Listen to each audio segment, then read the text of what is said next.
Hi hello ಎಲ್ಲರಿಗೂ ನಮಸ್ಕಾರ. ನಾನು ನಿಮ್ಮ ಲಕ್ಷ್ಮೀಗೌಡ ಮಾತನಾಡುತ್ತಿರುವುದು. ಯಾರೆಲ್ಲ ಇನ್ನೂ ನನ್ನ ಕಾಮನಬಿಲ್ಲು ಕಥಾಗುಚ್ಛ ಯೂಟ್ಯೂಬ್ ಚಾನಲ್ ಸಬ್ಸ್ಕ್ರೈಬ್ ಮಾಡಿಲ್ಲ, ಪ್ಲೀಸ್ ಸಬ್ಸ್ಕ್ರೈಬ್ ಮಾಡಿ ಕತೆ ಕೇಳಿ. ಹಾಗೆ ನನ್ನ ಕತೆ ನಿಮಗೆ ಇಷ್ಟ ಆದರೆ ಕಮೆಂಟ್ ಮಾಡಿ, ಶೇರ್ ಮಾಡಿ. ಇವತ್ತು ನಾನು ಹೇಳುತ್ತಿರುವ ಕತೆ ಬಾಂಧವ್ಯದ ಬಾನಾಡಿಗಳು, ಸಂಚಿಕೆ 68. ನಿನಗೆ ಆವತ್ತು ಹೇಳಿದ್ದೀನಿ, ಇವತ್ತು ಹೇಳ್ತಿದ್ದೀನಿ, ಸಿಂಚನಳನ್ನು ನಾನೇ ಮದುವೆಯಾಗುವುದು. ಅದೇನು ಮಾಡ್ತೀಯೋ ಮಾಡು. ನಿನ್ನ ಈ ಬೆದರಿಕೆಗಳಿಗೆಲ್ಲ ಹೆದರಲ್ಲ ನಾನು.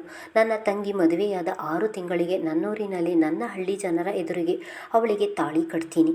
ಅವಳಿಗೆ ನಿನ್ನ ಆಶೀರ್ವಾದ ಇಲ್ಲದಿದ್ದರೇನು, ನನ್ನೂರಿನ ಸಾವಿರಾರು ಜನರ ಆಶೀರ್ವಾದವಿರುತ್ತದೆ ಎಂದು ದಯಾನಂದನ ಮುಂದೆ ಹೇಳಿದವನು ಪೊಲೀಸಿನವರ ಬಳಿ ಬಂದು, ಸರ್, ಎಲ್ಲಿ ಸಹಿ ಮಾಡಬೇಕು ಹೇಳಿ, ತಪ್ಪು ಮಾಡಿದವರಿಗೆ ಶಿಕ್ಷೆ ಆಗಲೇಬೇಕು ಎಂದು ಹೇಳಿ ಅವರು ನೀಡಿದ ಫಾರಂಗೆ ಸಹಿ ಮಾಡಿ ಹೊರಬಂದವನನ್ನು ಸಿಂಚನ ಮತ್ತು ಕಿರಣ ಬಾಗಿಲಿನಲ್ಲಿ ನಿಂತು ನಿಬ್ಬೆರಗಾಗಿ ನೋಡುತ್ತಿದ್ದರು. ನೀವಿಬ್ಬರು ಇಲ್ಲಿ ಡ್ರಾಮಾ ನಡೀತಿದ್ಯಾ? ಹಾಗೆ ನೋಡ್ತಿದ್ದೀರಲ್ಲ, ಬನ್ನಿ ಹೊರಡೋಣ ಎಂದು ಅವನೇ ಮೊದಲಾಗಿ ಹೊರಬಂದನು. ಅಷ್ಟರಲ್ಲಿ ಇಷ್ಟೊತ್ತಾದರೂ ಅಣ್ಣ ಬಂದಿಲ್ಲ ಎಂದು ಆತಂಕದಲ್ಲಿ ಕರೆ ಮಾಡಿದ್ದಳು ಚಿನ್ನು. ಹಲೋ ಅಣ್ಣ, ಎಲ್ಲಿದ್ದೀಯಾ? ಯಾಕೆ ಇನ್ನೂ ಬಂದಿಲ್ಲ? ಎಷ್ಟೊತ್ತಿಗೆ ಬರ್ತೀಯಾ? ಸೂರ್ಯ ಕರೆ ಸ್ವೀಕಾರ ಮಾಡಿದ ತಕ್ಷಣ ಒಂದೇ ಉಸಿರಿಗೆ ಪ್ರಶ್ನೆಗಳ ಸುರಿಮಳೆಯನ್ನೇ ಸುರಿಸಿದಳು. ಅಯ್ಯೋ ಚಿನ್ನು, ನಿಧಾನ, ನನಗೂ ಮಾತನಾಡಲು ಅವಕಾಶ ಕೊಡು. ಒಂದೇ ಸಮ ಪ್ರಶ್ನೆ ಕೇಳುತ್ತಿದ್ದರೆ ನಾನು ಹೇಗೆ ಉತ್ತರಿಸಲಿ ಎಂದನು. ಲೇಟ್ ಆಯ್ತಲ್ಲ ಅಣ್ಣ, ಇಷ್ಟೊತ್ತಿಗೆ ಬರಬೇಕಿತ್ತು, ಇನ್ನೂ ಬರಲಿಲ್ಲ ಅಂತ ಗಾಬರಿ ಆಯಿತು ಅಷ್ಟೇ ಎಂದಳು. ಗಾಬರಿ ಯಾಕೆ ಚಿನ್ನು, ಆಫೀಸಿನಲ್ಲಿ ಕೆಲಸ ಇತ್ತು, ಅದಕ್ಕೆ ಲೇಟ್ ಆಯಿತು, ಇವಾಗ ಹೊರಡುತ್ತಿದ್ದೀನಿ ಎಂದು ಕರೆ ತುಂಡರಿಸಿದನು. ಅಲ್ಲ, ನಾನು ಎಷ್ಟೊತ್ತಿಗೆ ಹೋದರೂ ಯಾಕೆ ಲೇಟ್ ಅನ್ನಲ್ಲ, ತಿಂದ್ಯಾ ಅನ್ನಲ್ಲ, ಒಂದು ಕಾಲ್ ಇಲ್ಲ, ಒಂದು ಮೆಸೇಜ್ ಇಲ್ಲ. ಅವರ ಅಣ್ಣನಿಗೆ ಆದರೆ ಕಾಲ್ ಮಾಡಿ ವಿಚಾರಿಸುತ್ತಾಳೆ. ಈ ಚೈಲ್ಡ್ಗೆ ಸರಿಯಾಗಿ ಕ್ಲಾಸ್ ತಗೋಬೇಕು ಎಂದು ಯೋಚನೆಯಲ್ಲಿದ್ದವನನ್ನು ಸೂರ್ಯನ ಧ್ವನಿ ಎಚ್ಚರಿಸಿತು. ಕಿರಣ, ಇಲ್ಲೇ ನಿಂತಿರ್ತೀಯಾ ಇಲ್ಲ ಬರ್ತೀಯಾ ಎಂದನು. ನೀನು ಸಿಂಚನ ಜೊತೆ ಹೋಗಿ ಬೈಕ್ ತಗೊಂಡು ಬಾ, ನಾನು ಹೋಗ್ತೀನಿ ಎಂದು ಅಲ್ಲಿಂದ ಹೊರಟನು. ಕಿರಣ, 1 ನಿಮಿಷ, ಈ ವಿಷಯ ಯಾವುದು ಚಿನ್ನುಗೆ ತಿಳಿಬಾರ್ದು, ಗೊತ್ತಾದರೆ ಅವಳನ್ನು ಸಮಾಧಾನ ಮಾಡುವುದು ತುಂಬ ಕಷ್ಟ ಎಂದನು. ಸೂರ್ಯನ ಮಾತಿಗೆ ಸರಿ ಎಂದು ತಲೆಯಾಡಿಸಿ ಬೈಕ್ ಏರಿ ಹೊರಟನು ಕಿರಣ. ಸೂರ್ಯ ಮತ್ತೊಮ್ಮೆ ಸಾರಿ, ನಿಜವಾಗಿಯೂ ಅವರು ಹೀಗೆ ಮಾಡ್ತಾರೆ ಎಂದು, ಇಷ್ಟೊಂದು ಕಲ್ಲು ಹೃದಯದವರು ಎಂದು ತಿಳಿದಿರಲಿಲ್ಲ. ಸೂರ್ಯನಿಗೆ ಈ ವಿಷಯದಲ್ಲಿ ತುಂಬ ನೋವಾಗಿದೆ ಎಂದು ತಿಳಿದವಳು ಮುಂದೆ ಬೈಕ್ ಓಡಿಸುತ್ತಾ ಹಿಂದೆ ಕುಳಿತಿದ್ದ ಸೂರ್ಯನಿಗೆ ಕ್ಷಮೆ ಕೇಳಿದಳು.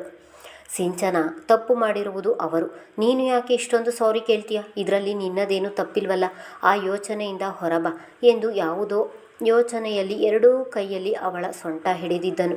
ಸಿಂಚನ ಕರೆಂಟ್ ಹೊಡೆದವಳ ಹಾಗೆ ಸಡನ್ ಬ್ರೇಕ್ ಹಾಕಿದ್ದು ನೋಡಿ ಏನಾಯಿತು ಎಂದು ಕೇಳಿದನು. ಪಾಪ ಹುಡುಗ ಕಿರಣನ ಜೊತೆ ಹೋಗಬೇಕಾದ್ರೆ ಕಿರಣನ ಸೊಂಟವನ್ನು ಹಿಡಿದು ಅಭ್ಯಾಸವಾಗಿದ್ದವನಿಗೆ ಈಗ ಸಿಂಚನ ಸೊಂಟದ ಮೇಲೆ 2 ಕೈ ಇರುವುದು ಗೊತ್ತೇ ಆಗಿರಲಿಲ್ಲ. ಕೈ ತೆಗೀರಿ ಎಂದಳು ನಾಚುತ್ತಾ. ಕೈ ಎಲ್ಲಿದೆ ಎಂದನು. ಅದರ ಅರಿವಿದ್ದರೆ ಅಲ್ವಾ ಹುಡುಗನಿಗೆ. ಸೊಂಟದ ಸುತ್ತ ಹಿಡಿದಿರುವ ಕೈಗಳನ್ನು ತೆಗೆಯಿರಿ ಎಂದಳು.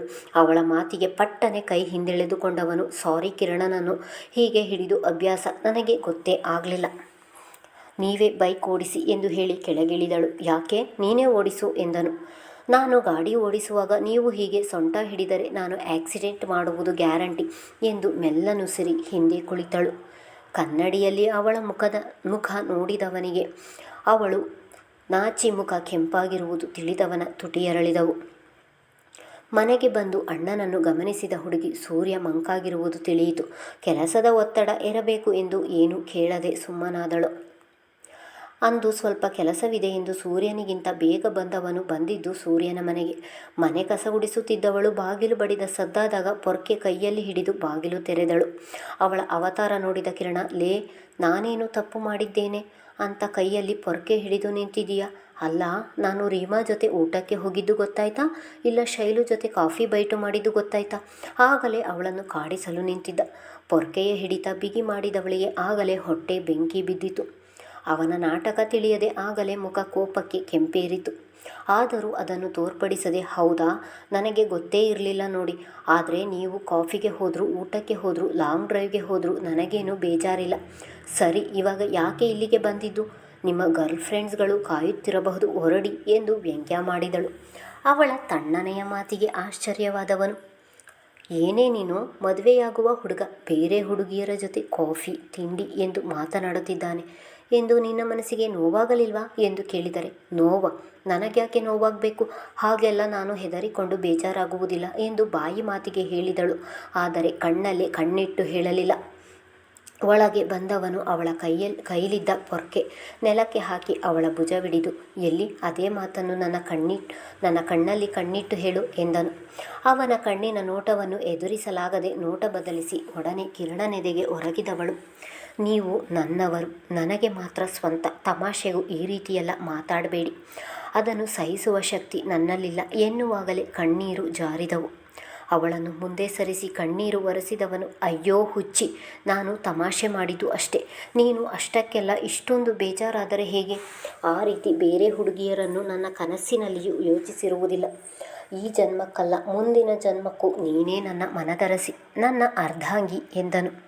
ಅರ್ಧಾಂಗಿಯಾ? ಇನ್ನು ಮದುವೆನೇ ಆಗಿಲ್ಲ ಎಂದಳು ಆಶ್ಚರ್ಯದಲ್ಲಿ. ಪೆದ್ದಿ ನೀನು, ಅದಕ್ಕೆ ಚೈಲ್ಡ್ ಅನ್ನುವುದು.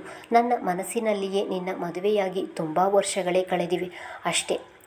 ಅಲ್ಲ, ಸಂಸಾರ ಕೂಡ ಮಾಡಿದ್ದೀನಿ ಎಂದು ಮೋಹಕವಾಗಿ ಹೇಳಿದರೆ ಅವನ ಮಾತಿಗೆ ಆಶ್ಚರ್ಯದಲ್ಲಿ ನೋಡಿದಳು. ಅವಳ ನೋಟವನ್ನು ಅರ್ಥೈಸಿ ಅತೀ ಸಮೀಪ ಬಂದವನು, ಹೇಗೆ ಎಂದು ಹೇಳಲ ಎಂದನು ನಗುತ್ತಾ. ಭಯದಲ್ಲಿ ಅವನನ್ನು ಹಿಂದೆ ತಳ್ಳಿದವಳು ದೂರ ನಿಂತು ಮಾತನಾಡಿ ಎಂದಳು. ಯಾಕೆ? ನಾನು ಹತ್ತಿರವೇ ನಿಂತು ಮಾತನಾಡುತ್ತೇನೆ ಎಂದು ಮತ್ತೆ ಅವಳ ಸಮೀಪ ಬಂದನು. ಅಣ್ಣ, ಯಾವಾಗ ಬಂದೆ ಎಂದು ಹೇಳಿದಳು. ಕಿರಣ ಆಗಲೇ ಸೂರ್ಯ ಬಂದಿದ್ದಾನೆ ಎಂದು ಆ ಕಡೆ ತಿರುಗುತ್ತಿದ್ದ ಹಾಗೆ. ಚಿನ್ನು ಓಡಿ ಬಚ್ಚಲ ಮನೆ ಹೊಕ್ಕಳು. ಎಲ್ಲಿ ಸೂರ್ಯ ಎಂದು ಮತ್ತೆ ತಿರುಗುವಷ್ಟರಲ್ಲಿ ಬಚ್ಚಲ ಮನೆ ಬಾಗಿಲನ್ನು ಜೋರಾಗಿ ಮುಚ್ಚಿದ ಸದ್ದಾಗಿತ್ತು. ಅವಳ ವರ್ತನೆಯನ್ನು ನೆನೆದು ಹಣೆ ನೀವಿಕೊಂಡವನು, ಇವಳಿಗೆ ತಮಾಷೆ, ನನಗೆ ಜೀವ ಬಾಯಿಗೆ ಬಂದಿತ್ತು. ಒಂದು ಕ್ಷಣದಲ್ಲಿ ಅದೆಷ್ಟು ಹೆದರಿಸಿದಳು ಎಂದು ಹೇಳುತ್ತಾ, ಚಿನ್ನು ಈಚೆ ಬಾ, ಹೀಗ ಹೆದರಿಸುವುದು ಎಂದು ಆಗಲೇ ಕೋಪ ಮಾಡಿಕೊಂಡಿದ್ದನು. ಒಳಗೆ ನಗುತ್ತಾ ನಿಂತಿದ್ದವಳು, ನಾನು ಬರಲ್ಲ ಎಂದು ನಕ್ಕಳು. ಹೌದು, ಇವಾಗೇನೋ ತಮಾಷೆ ಮಾಡಿದ್ದಾಳೆ, ಆದರೆ ನಿಜವಾಗಿಯೂ ಸೂರ್ಯ ಬಂದಿದ್ದರೆ ನನ್ನ ಮೇಲಿಟ್ಟಿರುವ ನಂಬಿಕೆ ನುಚ್ಚು ನೂರಾಗುತ್ತಿತ್ತು. ನನ್ನ ಬಗ್ಗೆ ಬೇರೆಯವರು ಏನು ತಿಳಿದರೂ ಸಹಿಸುತ್ತೀನಿ, ಆದರೆ ನನ್ನ ಸೂರ್ಯ ತಪ್ಪು ತಿಳಿದರೆ ಅದನ್ನು ಸಹಿಸುವ ಶಕ್ತಿ ನನಗಿಲ್ಲ. ಅವನಿಗೆ ಬೇರೆ ರೀತಿಯಿಂದ ತಪ್ಪಾಗಿ ತಿಳಿಯುವ ಬದಲು ಮೊದಲು ಅವನಿಗೆ ನಾನೇ ವಿಷಯ ಹೇಳಬೇಕು.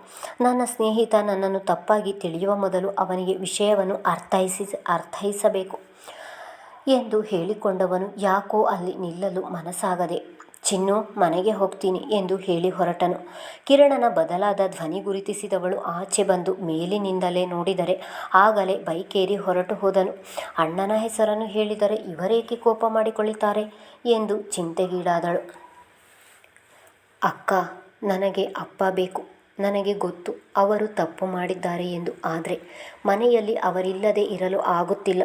ಅಮ್ಮನು ದಿನೇ ದಿನೇ ಸೊರಗುತ್ತಿದ್ದಾರೆ, ಊಟ ತಿಂಡಿ ಸರಿಯಾಗಿ ಮಾಡ್ತಿಲ್ಲ. ನಾನು ಇಲ್ಲಿ ಅಮ್ಮನಿಗೋಸ್ಕರ ಹೇಳ್ತಿಲ್ಲ, ನನಗೋಸ್ಕರ ಹೇಳ್ತಿದ್ದೇನೆ. ಅವರು ಏನೇ ಕೆಟ್ಟವರಾಗಿದ್ದರೂ ನನ್ನ ರಾಜಕುಮಾರಿಯ ಹಾಗೆ ಬೆಳೆಸಿದ್ದಾರೆ. ನಾನು ಕೇಳುವುದಕ್ಕೂ ಮುಂಚೆಯೇ ಎಲ್ಲವನ್ನು ಕೊಡಿಸುತ್ತಿದ್ದರು. ಈಗ ಅವರನ್ನು ಕಂಬಿಯ ಹಿಂದೆ ನೋಡಲು ಆಗುತ್ತಿಲ್ಲ. ಹಾಗಂತ ಅವರು ನನ್ನನ್ನು ಬಿಡಿಸು ಅಂತ ಅಪ್ಪ ಹೇಳಿಲ್ಲ. ನನಗೆ ಜನ್ಮ ಕೊಟ್ಟವರು ಆ ರೀತಿ ಇರುವುದನ್ನು ನೋಡಿದರೆ ಸಂಕಟ ಆಗುತ್ತದೆ. ನಾನು ಸ್ಟೇಷನ್ಗೆ ಹೋಗಿ ಬಾಯಿಗೆ ಬಂದ ಹಾಗೆ ಬೈದು ಬಂದಿದ್ದೀನಿ. ಆಮೇಲೆ ತುಂಬ ನೋವಾಯಿತು. ಸಿಂಚನ ಮಡಿಲಿನಲ್ಲಿ ಮಲಗಿ ತನ್ನ ಮನದ ಮಾತುಗಳೆಲ್ಲವನ್ನು ಹೇಳುತ್ತಿದ್ದಳು. ಮೊದಲ ಪ್ರಕೃತಿಯಾಗಿದ್ದರೆ ಸೂರ್ಯನ ಕೊರಳಪಟ್ಟಿ ಹಿಡಿದು ರಂಪ ಮಾಡುತ್ತಿದ್ದಳೇನೋ. ಆದರೆ ಈಗ ಅಕ್ಕನ ಪ್ರೀತಿಗೋಸ್ಕರ ತನ್ನ ಪ್ರೀತಿ ತ್ಯಾಗ ಮಾಡಿ ತುಂಬ ಬದಲಾಗಿರುವ ಹುಡುಗಿ ಪ್ರಕು. ನೀನು ಒಬ್ಬ ಮಗಳಾಗಿ ಯೋಚಿಸುವುದು ಸರಿಯಾಗಿದೆ, ಆದರೆ ನನಗೂ ಕೂಡ ಅವರೇ ಅಲ್ವಾ ಜನ್ಮ ನೀಡಿದ್ದು. ಅಂದಮೇಲೆ ನನ್ನ ಮೇಲೆ ಯಾಕಿಷ್ಟು ದ್ವೇಷ ಅವರಿಗೆ? ನನ್ನ ಜಾಗದಲ್ಲಿ ನಿಂತು ಯೋಚಿಸು. ಅದು ಬೇಡ, ಸೂರ್ಯ ಅವರ ಜಾಗದಲ್ಲಿ ನಿಂತು ಒಂದು ಬಾರಿ ಯೋಚಿಸು. ಅವರನ್ನು ನಂಬಿ ಇಡೀ ಕುಟುಂಬ ಇದೆ. ಆ ಕುಟುಂಬದಲ್ಲಿ ಒಬ್ಬರಿಲ್ಲ ಎಂದರೆ ಬೇರೆಯವರು ಬದುಕುವುದಿಲ್ಲ ಎಂಬ ಗಟ್ಟಿ ಬಾಂಧವ್ಯವಿದೆ. ಯಾರಿಗೂ ಕೆಟ್ಟದ್ದು ಬಯಸದ ಮುಗ್ಧ ಕುಟುಂಬ. ಅಂಥವರಿಗೆ ಹಾಗೆ ಮಾಡಿದ್ದಾರೆ. ಈಗ ನಾನು ಹೋಗಿ ಹೇಗೆ ಬಿಡಿಸಿ ಎಂದು ಹೇಳಲು ಸಾಧ್ಯ? ಅವರ ಬಳಿಗೆ ಹೋಗಿ ಅವರನ್ನು ಬಿಡಿಸಿ ಎಂದು ಹೇಳುವ ಧೈರ್ಯ ನನ್ನಲ್ಲಿಲ್ಲ. ಜೈಲಿನಲ್ಲಿದ್ದರೆ ಬುದ್ಧಿ ಬರುತ್ತೆ, ಸುಮ್ಮನಿರು ಎಂದಳು. ಪ್ರಕೃತಿಯ ದುಃಖವನ್ನು ನೋಡಲಾಗದೆ ಮತ್ತೆ ಮಾತು ಮುಂದುವರೆಸಿದವಳು, ಬೇಲ್ ಸಿಗುತ್ತಾ ಎಂದು ವಿಚಾರಿಸಬೇಕಿತ್ತು ಎಂದಳು. ಲಾಯರ್ ಬಳಿ ವಿಚಾರಿಸಿದೆ ಅಕ್ಕ. ಸಾಕ್ಷಿಗಳು ಬಲವಾಗಿರುವುದರಿಂದ ಕಿರಣ್ ಬೇಲ್ ಸಿಗದ ಹಾಗೆ ಮಾಡಿದ್ದಾರೆ ಎಂದಳು. ಎಷ್ಟೇ ಆದರೂ ಜೀವದ ಗೆಳೆಯ ಅಲ್ವಾ? ಸುಮ್ಮನೆ ಬಿಡ್ತಾನ? ಸೂರ್ಯನ ವಿಷಯಕ್ಕೆ ಬಂದರೆ ರಾಕ್ಷಸ ಅವನು ಎಂದಳು ಸಿಂಚನ. ಅಕ್ಕ, ಅದು ನೀನು ಹ್ಞೂ ಅಂದರೆ ನಾನೇ ಸೂರ್ಯನ ಹತ್ತಿರ ಸಾರಿ ಅಂದರೆ ಸೂರ್ಯ ಭಾವನ ಬಳಿ ಮಾತಾಡ್ತೀನಿ. ಮಡಿಲಿನಿಂದ ಎದ್ದು ಮಾತನಾಡಿದಳು. ಪ್ರಕೃತಿಯ ಕಣ್ಣನ್ನು ಒರೆಸಿದವಳು.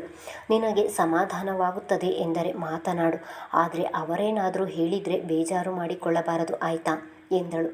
ಸರಿ ಅಕ್ಕ, ಮಾತಾಡ್ತೀನಿ, ಮಾತಾಡಿ ನೋಡ್ತೀನಿ ಎಂದು ಅಲ್ಲಿಂದ ಹೊರಟಳು. ಮುಂದುವರಿಯುವುದು.